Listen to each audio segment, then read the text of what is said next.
ऐसे तो अज़ाब कब्र से बचने के मुतअद्दिद तरीके हैं, लेकिन 3 मारूफ हैं। अज़ाब कब्र से बचने के 3 मारूफ तरीके हैं।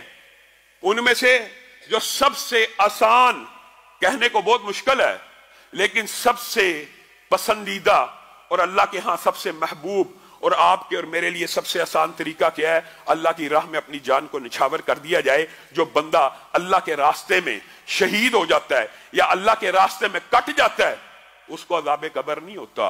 याद रखिए, वो सीधा, यह भी सही हदीस से साबित है कि जिस वक्त शहीद को वो लम्हा आता है कि शहादत का लम्हा, पिछले जुम्मे में वो सारे फजाइल आपके सामने रखे थे, बिल्कुल उसी वक्त उसकी रूह को परिंदों के कालब में डाल दिया जाता है और वो परिंदे जन्नत के चश्मों से, जन्नत के फलों से खुराक हासिल करते हैं और फिर अर्शे अजीम के साए में जो सोने की कंदीलें लटकी हुई हैं, वहां पे अपने घोंसलों का बसेरा करते हैं।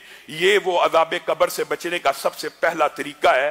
कब्र की जिंदगी बड़ी लंबी है, तो अज़ाब कब्र से बचने के जो 3 बड़े तरीके मुहद्दिसीन ने, शारिहीन ने बयान किए, उनमें से एक ये है कि उस बंदे को अज़ाब कब्र नहीं होता जो बंदा शहीद हो जाता है। दूसरा बात आई है ज़िम्नी तौर पे, तो आपको याद रहे, अज़ाब कब्र से बचने का दूसरा तरीका क्या है? सूरह मुल्क की रात को सोने से पहले तिलावत करने वाले को सूरह मुल्क अपनी आगोश में ले लेती है। कब्र में अज़ाब भी आने लगता है तो सामने आ जाती है। ऐसा नहीं हो सकता कि इसको अज़ाब दिया जाए। ये मुझे पढ़ा करता था, मैं 30 आयतों की वो सूरत हूं जो आज इसको कब्र में बचाऊंगी। तीसरी बात, सदका।